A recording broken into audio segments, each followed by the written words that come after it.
everybody and welcome back to another video. If you're new, you're really welcome. I'm Jane and my husband Mike is behind the camera. We're British, early retirees, debt and mortgage free and living a thrifty, frugal and money saving life on a super tight budget here in Brittany in northwest France. And every Sunday we share an aspect of our private life, something we've done, someplace we've been or something we're doing. And this week is all about No by July.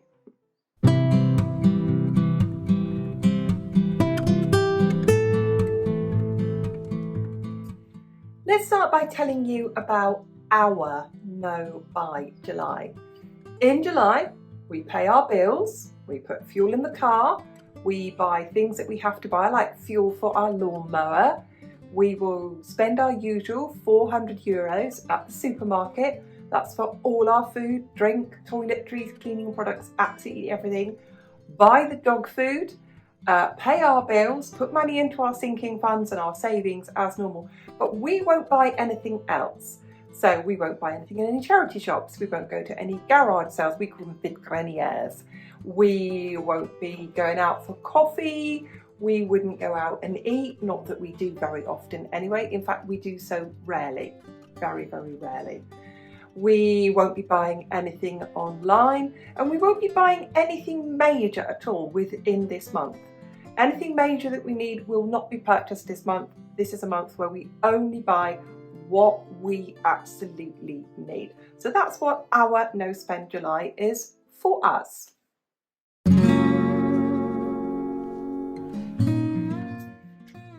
Let me explain to you why No by July works for us. July is a good month for us. It's lovely weather and there are tons and tons of things that we can do for free. It's good weather for walking. We can go and visit places. We know everywhere you can go where it doesn't cost anything to park the car. There are plenty of places near us. We are 40 minutes from the beach, well, beaches. We're completely surrounded by coast. There are so many places to go. There's lots of free events on as well. So, for example, the 14th of July, there's lots of free fireworks to go and see in our village. There's lots of free entertainment in our village. There's live music events and stuff like that. It's free. There's lots of stuff going on for nothing. It's a really good month for us in the garden to finish garden projects and some DIY projects that we've already bought the resources for, that we already have on hand, that we already have here. You can see today I'm sitting in my sewing room. I've already got enough sewing material and fabric for quilting to last me years. So it's a good month for us. It's also a good month for us to take a few breaks, to take a few days off, to sit in the garden, to say to friends, come over, have a cup of tea, eat cake, sit in the garden, have a chat, just relax and take it easy. And we will be doing that and we will be sharing that with you as well. We'll go and visit some places as well that are free, that are beautiful, and we will share those with you and take you along with you. So July is a good month for us.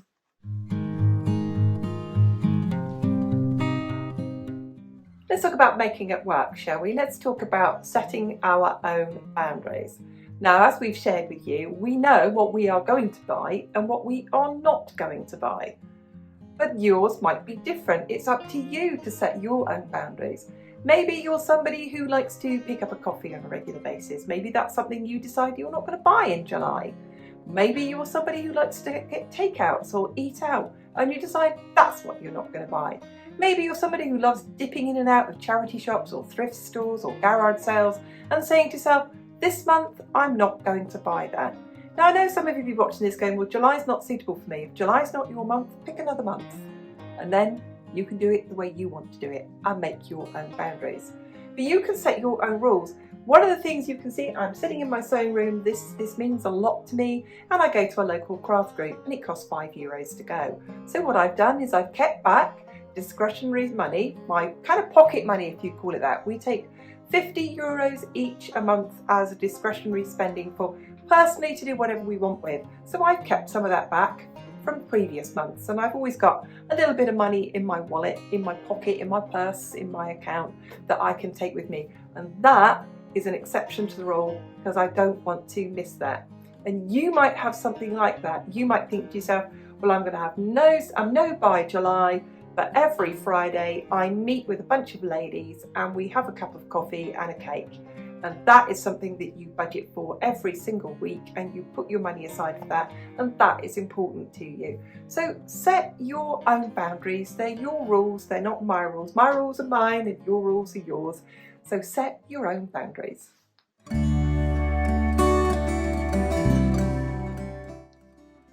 There are many ways and different ways of having no spend months. You can split that into the whole year. You could take a week a month and don't spend in that week every month. Mike and I, we never spend any money at all on anything in the last week of each and every month, which takes our no spend up to 6 no spend months a year. It means in that week that we can finalise our budget, we can set our budget for next month, and we can make sure that everything adds up nice and square. You could do it a day a week. You could say Sunday, every Sunday I'm not spending any money at all. That's 52 days a year. That's well over a month. That's cracking, isn't it? If that's the way you want to do it, that sounds fine to me. You can pick any months. Some people pick a spring month, or a few weeks in the winter. They're not going out anyway. They don't want to go anywhere. It's cold. They just want to stay at home. Some people pick an autumn month because they're saving up for Christmas.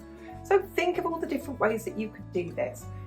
We like to have no spend months. It just gets us away from the shops. It gets us away from the charity shops. It gets us away from the flea markets and the brocants, and it focuses us on the jobs that we haven't finished, that we really need to make time for. But like I said, it doesn't have to be a whole month. You can make it work for you, how you want to do it. Leave me a comment below if you do things differently.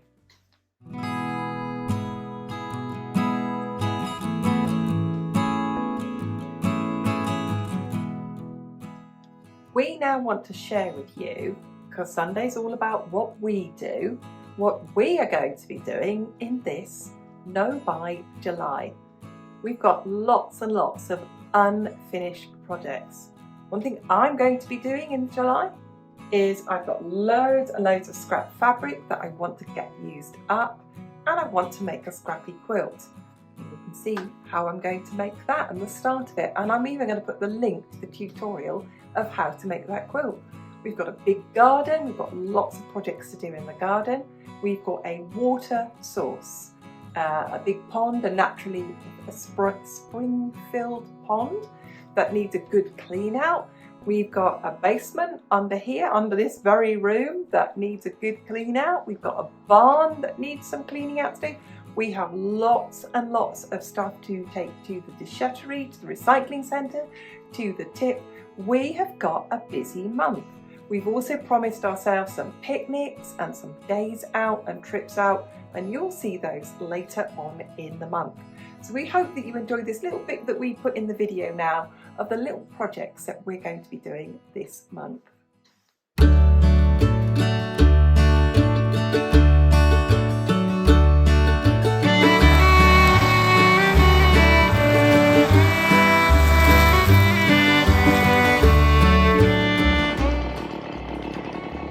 Stage 1, that's the first trim. See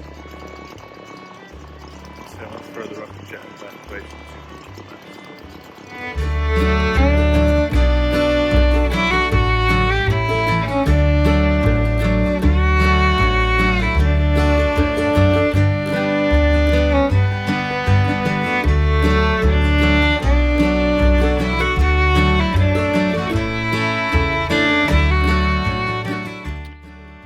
Well, there we go, almost finished. We've done most of the trimming, as you can see from there, all around the edge, past those trees. Now we have to clear the pond, and that's that. This is a job that's very typical of a no-spend month. We sort of get ourselves a project that we need to do within this month. Now, you can see here a very small pond, the size of a very large puddle. This is a seeping spring, so we're on the side of a hill and the water is making its way downhill, and this is where the water breaks ground. It's not like the source of the spring where it's bubbling or anything like that, but it is, and it's a huge body of water for here. There's probably 30,000 litres of water. No, hang on a minute, 30,000 litres of water. We've got an IBC tank with 1,000 litres of water in it. There's probably 30 times that amount here. And with a dry summer on the way, we need access to this water, and to be able to pump it out and use it, we need to clean it out, and it's very slimy. And you're going to see me pull out weeds and pull out slime, and you'll say to yourself, oh, you should go and put that in your compost heap. It stinks. It stinks like the bowels of hell. It stinks like death. It's all, the leaves fall in there and the weeds all fall in there, and it stinks. So this is far away from our house. I will be leaving the slimy stuff to compost around it. So I'm going to have a go, and I won't be able to do this all in one go. It's a hard old job, and the slimy stuff is really heavy, but I'm going to have a good go of cleaning this out. And this is something else that I'll share with you over the course of July. I will share with you how we get it as clean as we possibly can.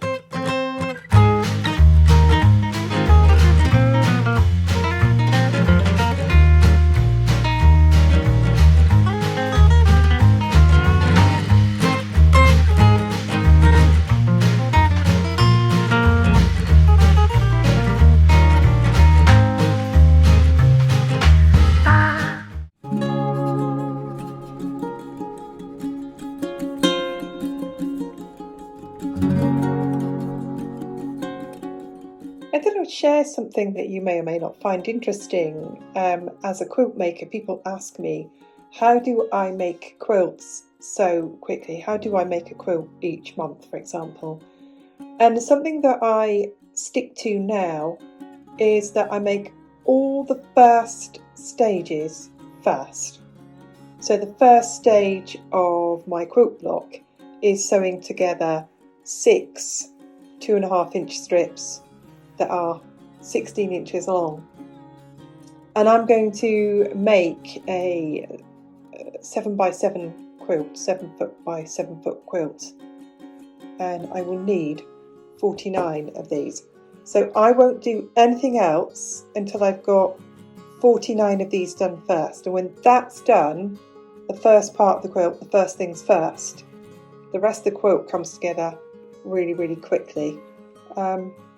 And I just thought I'd share that because I always get asked, how do you make quilts so quickly? And the reason is, like I said, I make the first parts, all of it first. So I make 49 of these first before I do anything else.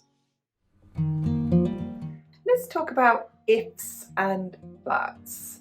If I didn't have to do this, but I have to do that, think about it this way. If you've got a birthday coming up, you've got a sinking fund for that, haven't you? You've saved money for that, and treat it like a bill. You might think to yourself, but I've got a wedding that I'm going to. You've saved for that. You've already got what you need for that. You've paid for the hotel. You've bought the clothes. You've already done that. You're not going to just do that off the spur without thinking about it, without planning it, are you? Tell me you're not going to do that. So all of those things are all in hand. So if you've got a birthday, you've already got a sinking fund for that. You just draw the money from that. It is a bill. Your car needs servicing. You've been saving money for that all year. You draw that money. It is a bill. Your air conditioning system needs a service or an upgrade. You've been saving money for that all year. It is a bill. It's no different than paying the electricity bill or the gas bill or the oil bill. It is a bill. So all of those ifs and buts, if you've got something that you've had planned, you've probably saved for it, you've paid for it, you've put the money aside for it. So for example, you might have a national holiday at this time, You've already put the money aside for extra food, and you might have guests coming to stay. You might be going on a visit. You've already set that money aside. That's in your unique July budget. So it's not as big a problem as you might think it is. There aren't so many ifs and buts. If you're already on a budget, and if you've already planned for it, and if you've already budgeted for it. We really hope that you've enjoyed the video today, and if you have, go on, hit that like button. It's really helping the channel to grow. We love all of your comments. Do you have no spend days? Maybe a no spend weeks? Do you do any no spend months? Which no spend months do you have? Are you going to join in with No Buy July? And don't forget to come back each and every video, because we're going to be sharing things throughout the month all about No Buy July and how we have fun this month as well. And we'll see you soon. Bye for now.